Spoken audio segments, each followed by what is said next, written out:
Hey guys, Paolo, SynthMania. Synth Walk number 3, December the 1st, 2018.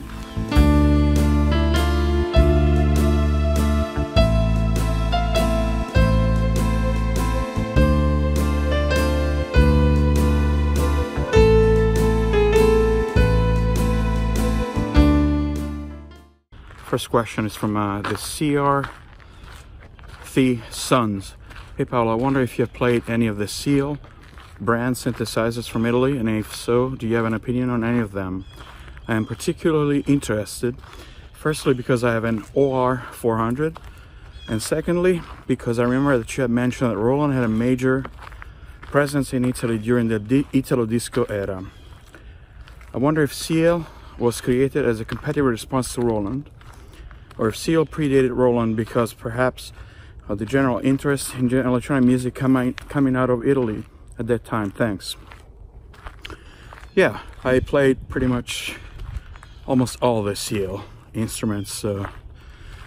When I was in Italy, they were pretty common. I still have a Cruise in Italy, which I haven't used in 20 years or more, but I've definitely played more. When we used to go to the recording studios, that was the Opera 6 was always prevalent in the studios. Played the orchestra, the mono, the DK line, all those, pretty much almost all of them. They all have a very similar sound, very cool analog sound. As far as Roland, no, they were there in Italy before. They were there before Roland. SIEL was already in activity in the 1970s. The Roland showrooms just came in the late 80s, the early 90s, if I remember correctly. And SIEL, all those companies all come from the Marche region of Italy, which a lot of companies, electronic companies, came from there. Look it up. And that's also because they had a great tradition of making accordions there. Daniel Dewey, question for next walk. What do you think about Keytars, e.g. Korg RK100S and Roland AX synth? Remember Sandy Martin? Yes, I do. I have a love-hate relationship with these instruments. They're cool, but perhaps they're just for keyboard players trying to look as cool as guitar players on stage. Thanks for all great info in the channel. I enjoy the walks. Keytars are awesome, and if you don't have the confidence to wear a keytar, don't wear it. I think they're awesome. They're great. I want to get one for myself soon. I have had a couple back in the 90s. But yeah, they're awesome, and Sandy Martin was awesome as well. Thomas Sense, what do you tend to use your modular equipment for? Do you prefer dedicated synths to modular ones? Yeah, in general I tend to prefer hardwire synthesizers. My favorites are the polyphonic analog synthesizers from the 80s, but modular, of course, allows you to discover sounds that you would never probably do on a hardwire synth, and also the sound is to die for. Just get a modular, either Eurorack or 5U or FRAC, whatever you want, but the sound is just analog and pure and awesome. So both have their uses.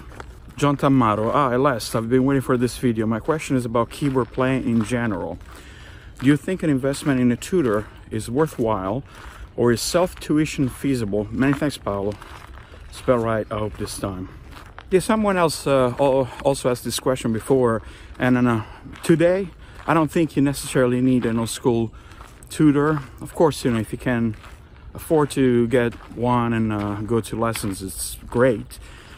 But you can learn by yourself on YouTube. There are plenty of channels that teach you how to play, and all you need is a little self-drive and keep at it. You will get there. Alfred Anthony, which of your synths is still working the longest without replacing any components, fuses, caps, etc.? Luckily, I have a lot of older synths that hold up pretty well. I would say maybe like the Roland Juno-60, bought that in 1996, I think, and still going strong. Never needed anything whatsoever. But again, before, synths were built to last. wasn't as much as planned obsolescence as there is today. So knock on wood, that'll last a lot longer. Dave Jordan, hey Paolo, have you ever heard Boards of Canada? I think you would like them. After listening to your OBX by night session, I am in love with your music. Well, thank you, and would love to see that released as an EP. It sounds incredibly great. Do you plan on releasing an album like this, ambient? Yeah, of course. I heard Boards of Canada. If you're into electronic music, it's pretty much impossible not to have heard of Boards of Canada, because a lot of people like them. And yeah, I have a couple of records from Boards of Canada. I bought their first record when it came out, Music Has the Right to Children. I think I have another one called Geogatti. And yeah, they have some really cool stuff in there. Not necessarily my cup of tea entirely, but they have some really good songs that I appreciate. And for me, it's a lot of studio embellishments, and I'm more for like an old style body of a song and develop that, and then the embellishments are on top.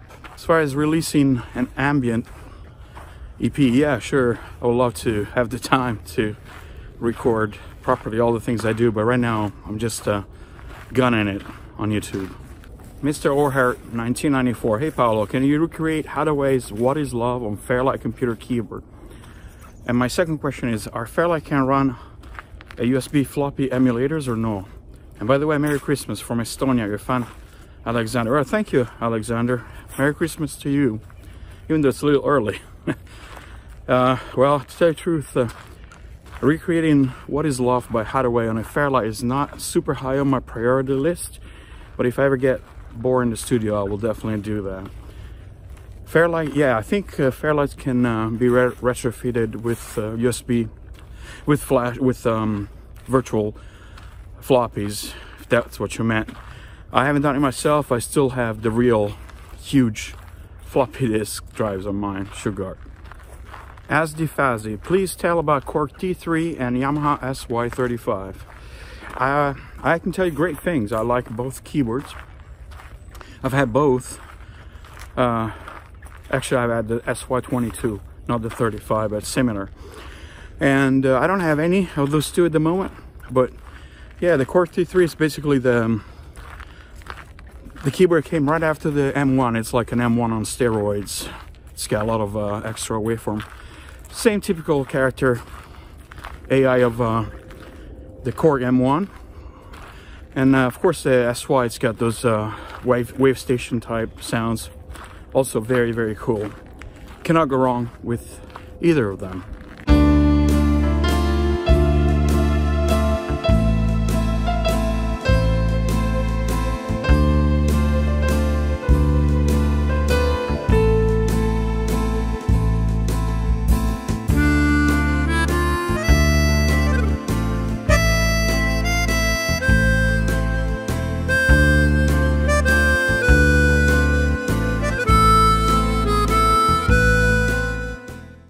The God Particle, how do you rate the Roland Juno-60?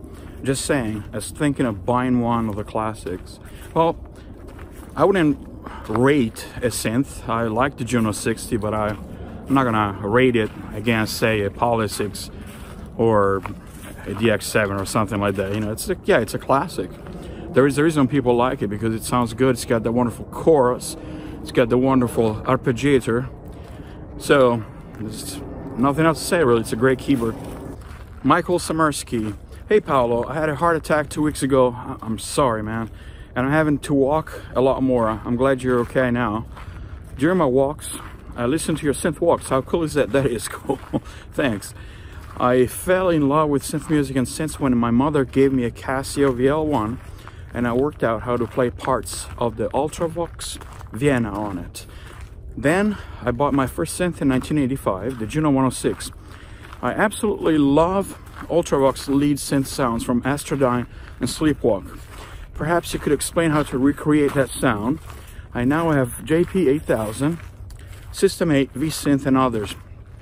You got a really cool set of synths, Michael. And if I remember correctly, Ultravox use a lot of ARP Odyssey to create their lids, and so Korg, as I'm sure you know, they're remaking the ARP Odyssey, so just a matter of getting that synth and work out the sound on it. I don't have an Odyssey right now. I've had it before. Great synth. I'll get another one at some point. As soon as I get another ARP Odyssey, I'll put it in my notes to try to recreate the lead Ultravox sounds with it. Thanks for writing. Be well. Back on track real soon. Piet Unterbilk. Hello, Paolo. Thank you for all your stunning video. Oh, thank you, Piet. Could you imagine to make a complete deconstructions from a song and show us how to do it? Do you have an Oscar or ever played on it? Wishes from Germany. Making a full deconstruction of a song, I would love to. It's if you can give me a genre maybe, or a song to a link to a song that you have an idea about, because this is a little generic, you know, make a deconstruction of a song. Yeah, I've played the Oscar one time in a musical instrument store in the 90s, and I never saw one again since. So yeah, those are hard to come by, especially in the US. Point Surrender. Thanks for taking our questions, Paolo. We really appreciate it. Well, thank you for watching. I really appreciate that. Do you have any suggestions for small YouTube channels that would like more viewers, subscribers, but don't want to resort to clickbait or spending a fortune flipping the latest gear? Enjoy your walk. Edit. The PPG sounds absolutely gorgeous, by the way. Sonic full fat butter.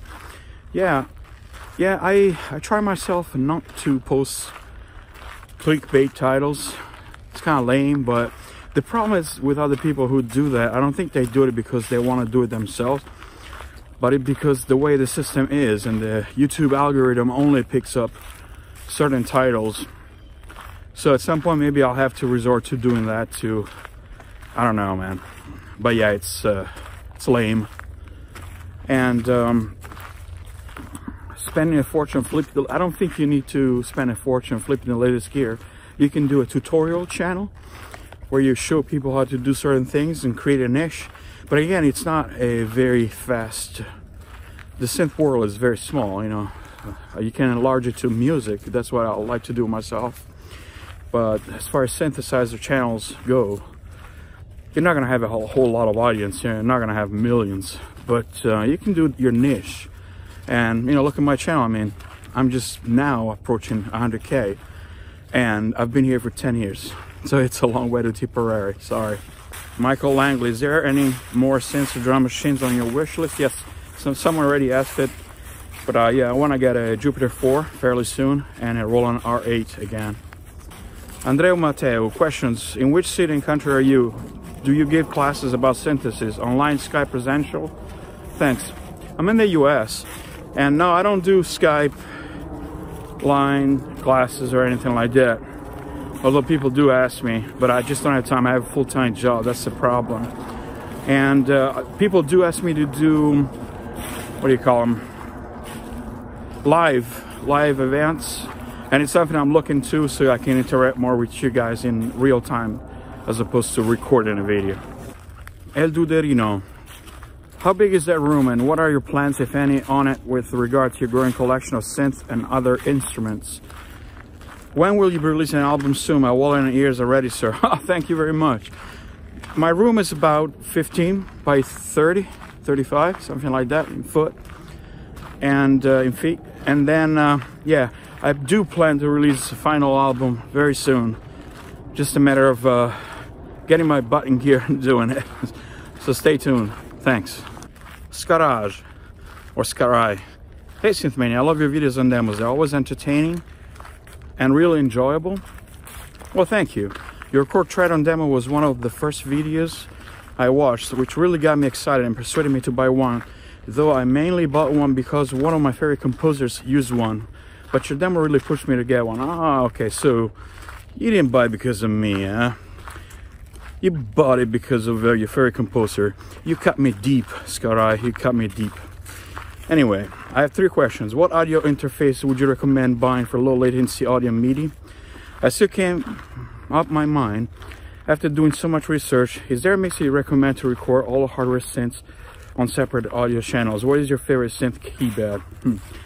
Yeah, I'm kind of hesitant always to give a particular brand as a recommendation, because the best way is really to go to a store and see which one you like the best. Because really it's not that important. Today, all manufacturers do fantastic products. Look at the specs, you know, some are gonna be a little bit higher quality than others, but you get what you can afford. And you start making music, which is the important thing, you know. Don't focus too much. Don't agonize about choosing a piece of gear. Just get one and move on. Make some music. Same thing with the mixer, exactly the same thing. And what is your favorite synth keybed? I have a light touch, so I tend to favor light keyboards like the, you know, like the Roland D50 or Roland W30 keybed. I like that type of the Panasonic, the type of light keybed. Buka glass. Now, what's an advantage of the W30 over modern DAW composition and arrangement wise? Thanks, mate. None. Absolutely none. The Roland W30 came out in the late 80s. It's a dinosaur. It's a great machine and it's self-contained, so if you're looking for something hardware and self-contained that you can take to a studio or a gig, go for it, but pre-prepare the things that will take you like 5 hours to do on a Roland W30, you can do in 20 minutes in Ableton Live or similar.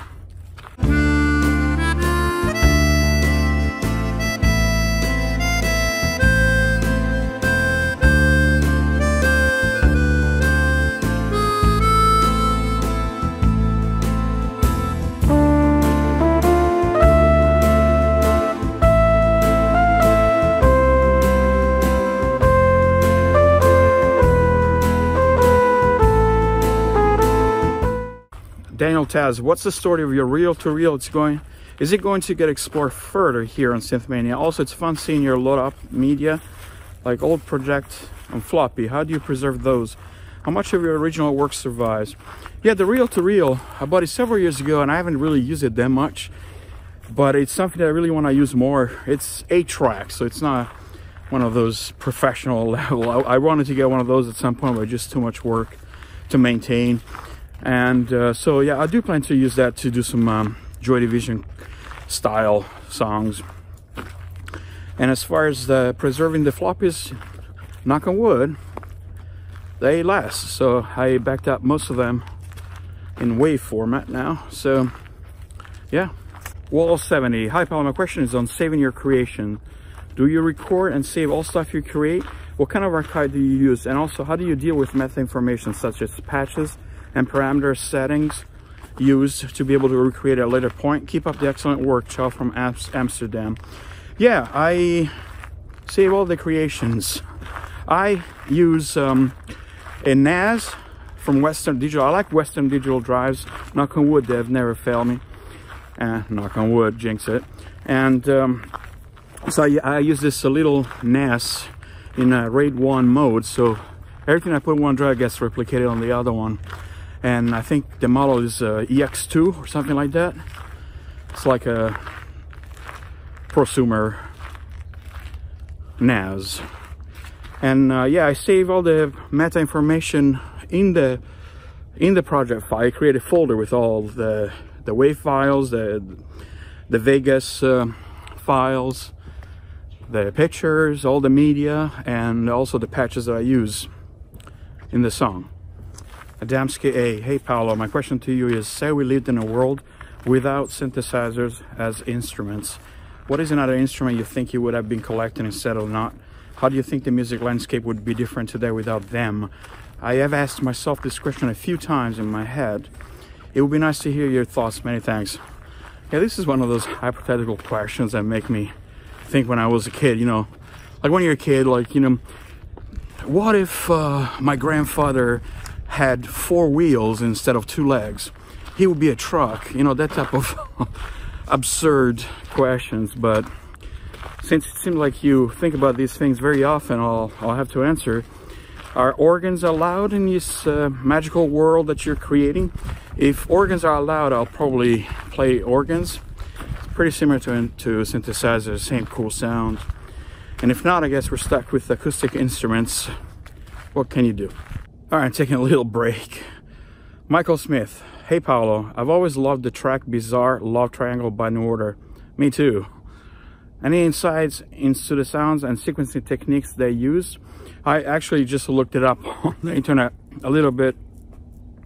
And yeah, I could tell from the orchestra hits Fairlight. Looks like they used the Fairlight. Not sure which version of the Fairlight by 1986. But I'll have to do a little bit more digging. But definitely Fairlight, and yeah, even the DX type sound, it's at the beginning that sounds like it's Fairlight sample rather than the real thing, Yamaha, but it's hard to tell. I need to do some investigation there.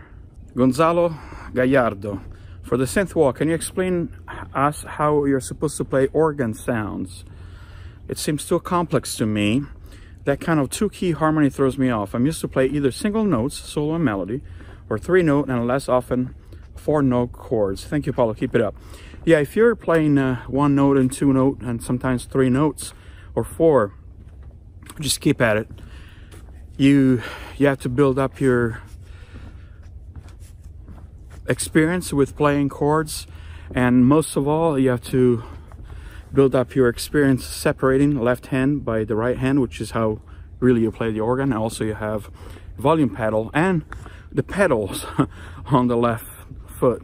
So you got four things going on at the same time. It's not an immediate thing. It takes a while. The best thing for you, if you don't have an organ, just use two keyboards that you have, put them one on top of each other and start practicing with those. Set two different types of organ sounds. One on the top, one on the bottom. That's what I used to do when I was a kid and I didn't have an organ yet. And that's how I learned. GA, any thoughts on the Behringer DeepMind 12 in general and as a substitute for Juno-60? Fantastic, yeah. I don't know about a substitute for the Junos, but it sounds fantastic. I really like it, especially for the price. It's got all those effects built in and just the sound is good. So yeah, definitely recommended.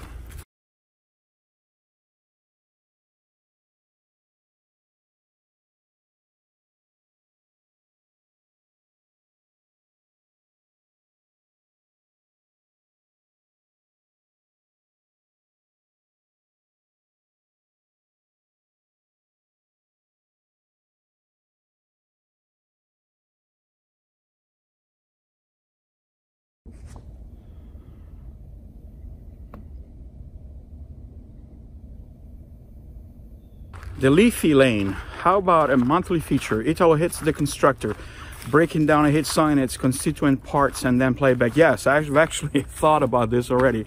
I'm toying with the idea of creating another channel and leave SynthMania dedicated to synths, because you don't want to differentiate too much, and do another one dedicated to music, like a net a little bit wide open, more wider open net, and so I have the two, and on the music one do all these deconstructions. For a beginner, would you recommend a FA6 over a Fantom old analog synth like a Jupiter? Well, man, even if you talk about cost, a Fantom or an FA06 versus a Jupiter, I mean, it's not like they're the same thing. You're gonna pay a whole lot more for a Jupiter. So I don't know if you want to lump them all three together like that, but yeah, you cannot go wrong with the Fantom or FA06. I would get the FA06. It's more modern, better sounds.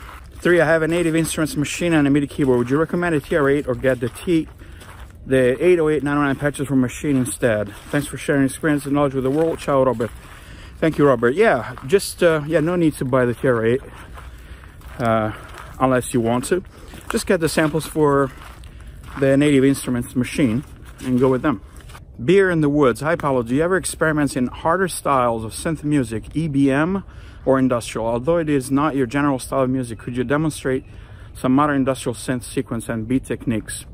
I have an interest in modern synths such as Gaia, Virus, Venom, and of course the Nord lead. Although a bit expensive, I'd like to update my sound and spread my wings a bit, and any help in that direction would be appreciated.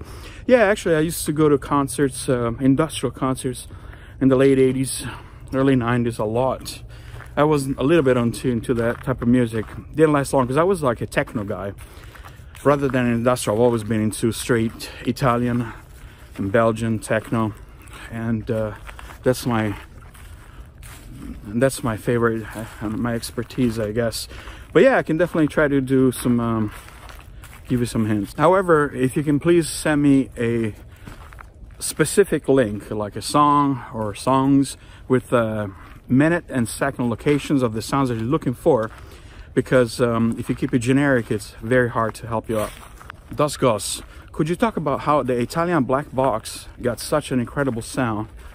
Yeah, do you remember the gorgeous model they had on their videos? That's how they got their sound. Yeah, jokes aside, yeah, a lot of samplers. They, you know, it was the late 80s, early 90s when that black box came out. It was at that point where technology and samplers had become stereo. Sounded really great, probably a lot of Akai samplers. And, you know, TR-909, sample TR-909, probably the synths of the era, you know, the JDs, and M1s, all those late 80s, early 90s synths, and a lot of samplers. And good taste for melody, and just catchy songs. And sample vocals from Loliata Haddaway, as I remember. I don't know for sure that's the gear they use, but I'm just guessing. Sounds like a lot of samplers to me. And yeah, having a gorgeous model in their videos didn't hurt either. Destroyer ER82, greetings again, Paolo. I saw very recently close to my location for sale, Sequential Circuit 6-Trak for about 600. What do you think about it? It is worth it? And also, is it useful for me since I already have Alpha, Juno, and JX8P? Thanks a lot. Have an awesome walk. Best regard, Marek. Yeah, I used to have the 6-Trak. I actually bought it from a gentleman when I bought the drum tracks. He had bought those two brand new when they came out. And eventually I sold the synth because I thought it was a little bit redundant with all of my other gear. But I kind of regret it now. Also had the digital interface, you know, one button push to change parameters, and but yeah, it worked perfectly with drum tracks, so I kind of regret selling it. It's got a great sound. I have a few videos on it if you're interested in watching those, and the price seems okay. Kus Band or Kuss Band. Have you ever listened to obscure late 60s albums like Wonderwall Music or Switchdown Bach, or maybe that's Bubblegums, that's Giorgio? Yeah, of course. I was born in '69, so I have an affinity for that type of music just because to see what was going on when I was born. And yeah, of course I know all those records. Come on, man. Do you know my channel? I run a channel called SynthMania. You think I don't know Switchdown Bach? I actually have it. I have two vinyls. I have Switchdown Bach on two vinyl records of Switchdown Bach that I bought back in the 90s. So yeah, great period of music.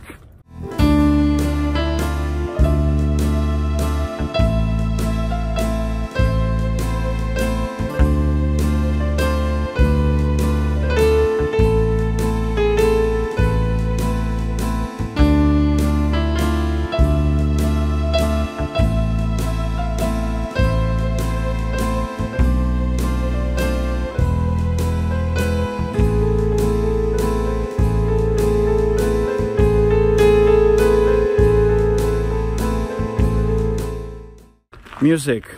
What is your favorite chord? My favorite chord is H diminished minor. Yeah, H diminished minor. Nicholas Kolaric.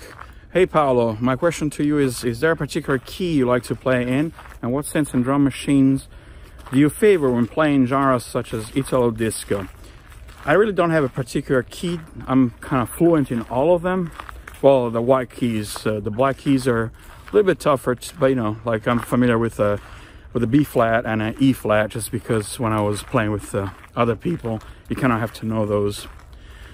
When I'm playing the organ, I tend to favor perhaps the G, just because of the way the fingering falls on the organ, but really any key. Fairlight synths and drum machines, all of them. If you look at the 80s, 1983 to 85, all those machines that were made in that era are fantastic for Italo disco, and even before, a little bit after. Eric Parisot.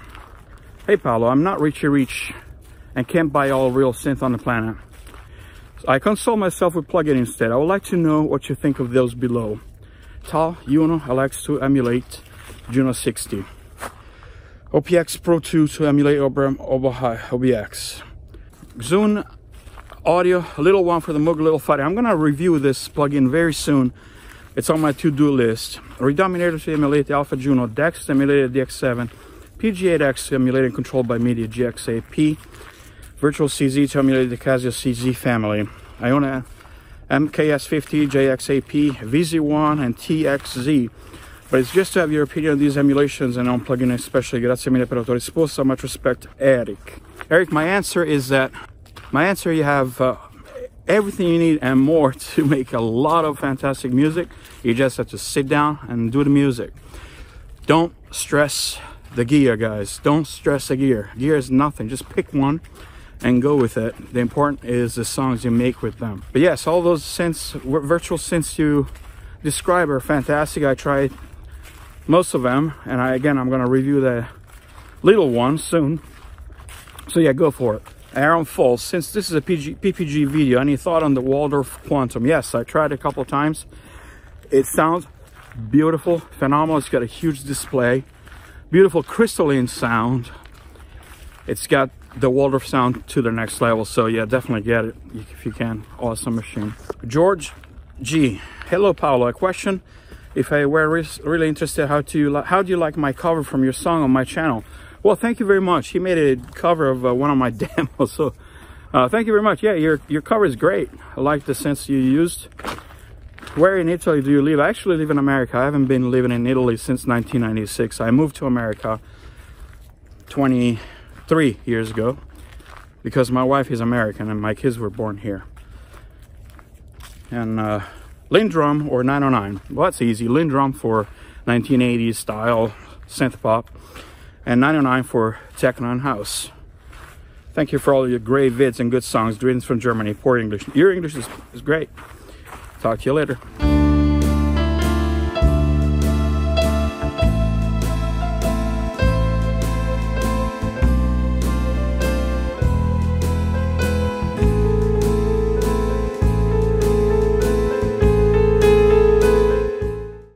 Weird music. Do you think a new revolutionary type of synthesis will be invented within the next decade or two?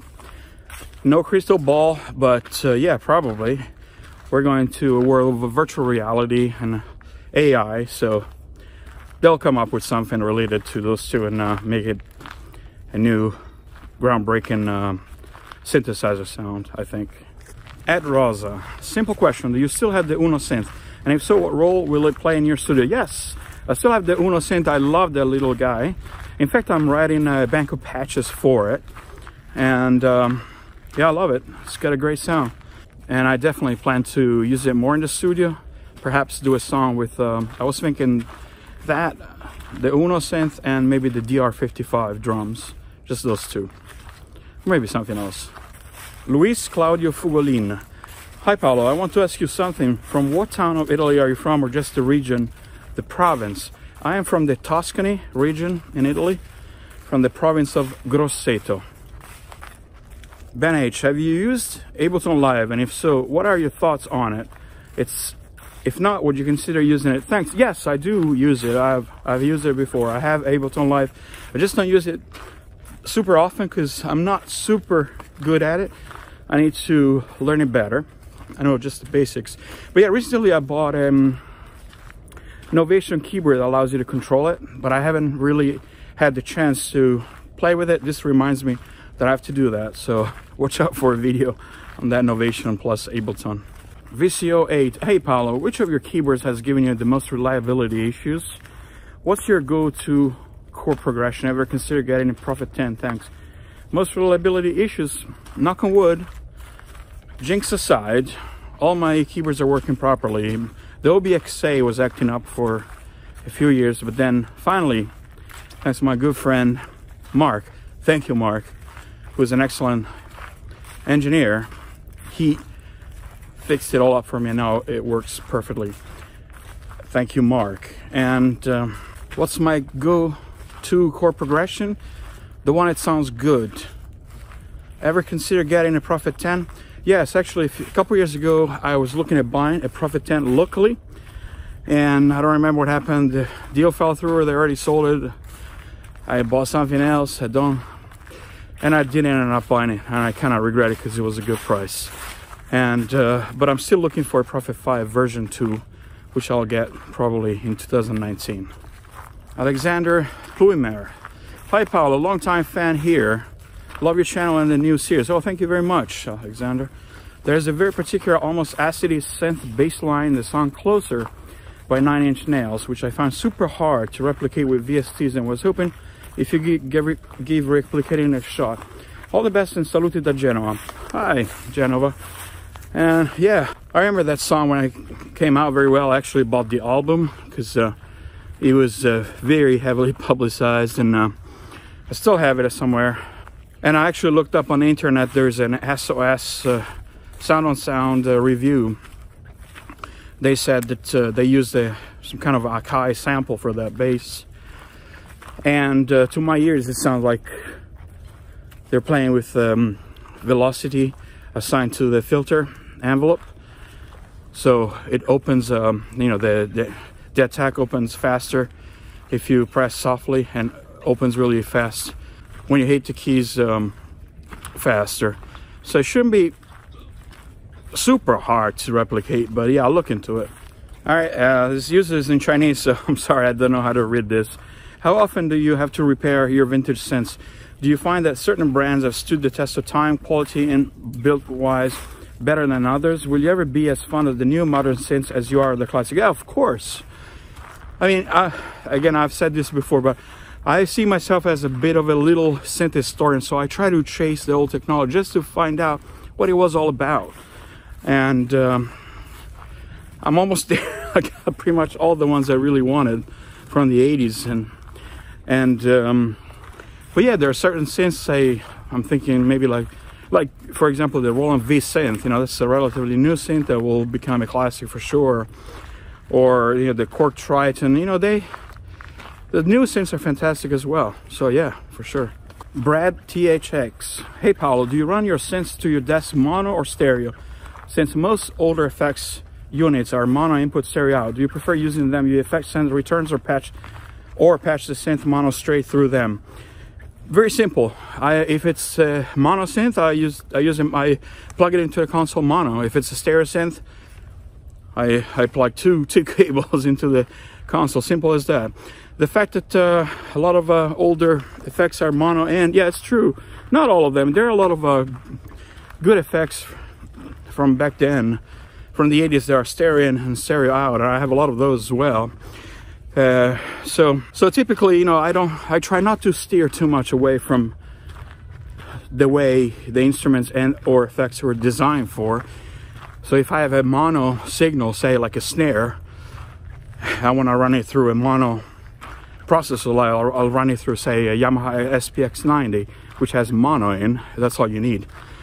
And you can always patch things up, use stereo widening plugins in the DAWs, even if you go in mono. So yeah, there are no rules, like Martin Hannett used to say. Manuel Cote. Paolo, can you tell us about the Solton Ketron Programmer 24? If you have used it, and what synth drum machines it was inspired by? I don't remember if I used it. I think I've seen it. I don't remember using it.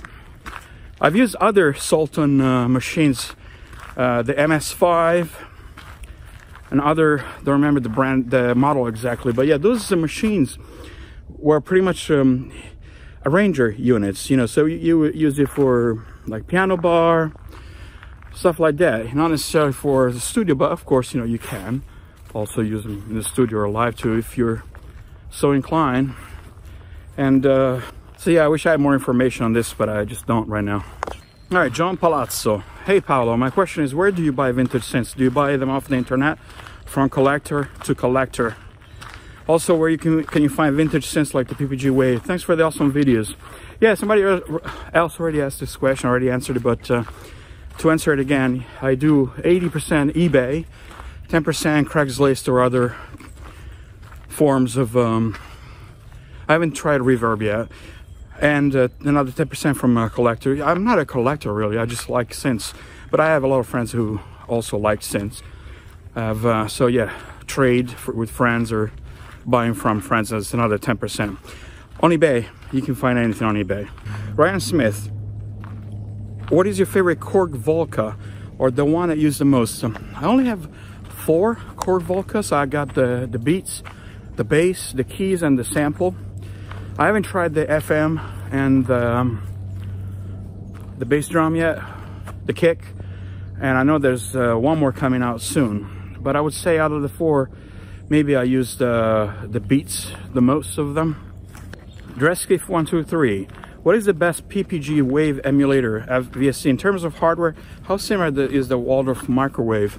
Well, that's simple. There is a Waldorf virtual PPG, and that supposedly is very good, and it also has all the sounds from the wave term, you know, the samples.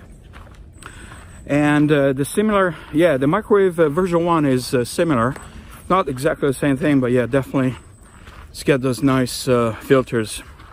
MaxCam, hey Paolo, have you ever considered buying Kawai R50 or R100 drum machine? Or maybe you had one of those two in the past. No, I haven't had it yet, but I wouldn't mind getting an R50 or R100. They were popular when they came out, I remember that. You've mentioned We Care a Lot song in your first Synth Walk video. Why don't you perform the synth part of it on your OBXA? Roddy Bottom used OBXA on the first 2 Faith No More albums as well. The patch, I believe, is the default B6. Here's a tutorial how to play if you don't know how. Well, I mean, that song is like 3 chords, man. I think I can manage to learn how to play it in about half a second. But yeah, I mean, I remember the video had the Emacs, right, with the choirs, so I have to look into it. I'm not sure where he uses the OBXA, but I'll look into it.